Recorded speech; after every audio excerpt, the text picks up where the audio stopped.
அப்பாவா? ஆமாம்மா. வரலையே.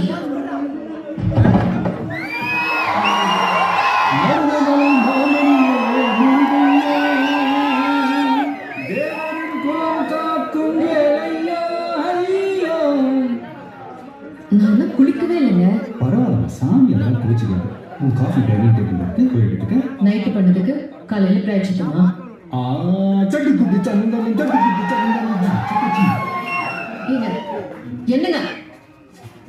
அவனுக்கு 8:30 மணிக்கு தான் ஸ்கூல். அவன் எதுக்கு 6:30 மணிக்கு எழுப்பி பட்டையை போட்டு உட்கார வச்சிருக்கீங்க? ஸ்கூலுக்கு டைமுக்கு போனலாமா? அதான் நீங்க குடிச்சிட்டு கூத்தடிக்கிறதுக்கு இவன் தான் உங்களுக்கு கிடைச்சாருமா? என்ன புள்ள முன்னாடி குடிச்சிட்டு